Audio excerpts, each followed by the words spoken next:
ಗಾಂಜಾ ಮಾರಾಟ ಪ್ರಕರಣದಲ್ಲಿ ಸುಮಾರು 10 ವರ್ಷಗಳಿಂದ ತಲೆಮರೆಸಿಕೊಂಡಿದ್ದ ಆರೋಪಿಯನ್ನ ಸುಳ್ಯ ಠಾಣಾ ಪೊಲೀಸರು ಉತ್ತರ ಪ್ರದೇಶದಲ್ಲಿ ದಸ್ತಗಿರಿ ಮಾಡಿದ್ದಾರೆ.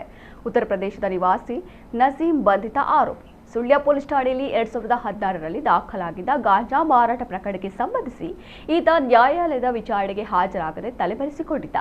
2024ರಲ್ಲಿ ಈ ಪ್ರಕರಣವನ್ನು LPC ಅಂದರೆ ಲಾಂಗ್ ಪೆಂಡಿಂಗ್ ಕೇಸ್ ಎಂಬುದಾಗಿ ಪರಿಗಣಿಸಲಾಗಿತ್ತು. ಇದೀಗ ಸುಳ್ಯ ಪೊಲೀಸ್ ಠಾಣೆಯ ಸಿಬ್ಬಂದಿ ರಮೇಶ್ ಎಲ್, ರಾಜು ನಾಯ್ಕ ಡಿ ಮತ್ತು ವಿಖ್ಯಾತ ಜೇಗೌಡ ಅವರನ್ನೊಳಗೊಂಡ ತಂಡವು ಶೋಧ ಕಾರ್ಯವನ್ನ ಕೈಗೆತ್ತಿಕೊಂಡು ಆರೋಪಿ ನಸೀಂನನ್ನ ಉತ್ತರ ಪ್ರದೇಶದ ಕಾಜಿಪುರ ಎಂಬಲ್ಲಿ ಮಾರ್ಚ್ 20ರಂದು ಬಂಧಿಸಿ ಮಂಗಳೂರಿಗೆ ಕರೆತಂದು ಸುಳ್ಯ ನ್ಯಾಯಾಲಯಕ್ಕೆ ಹಾಜರುಪಡಿಸಿದೆ.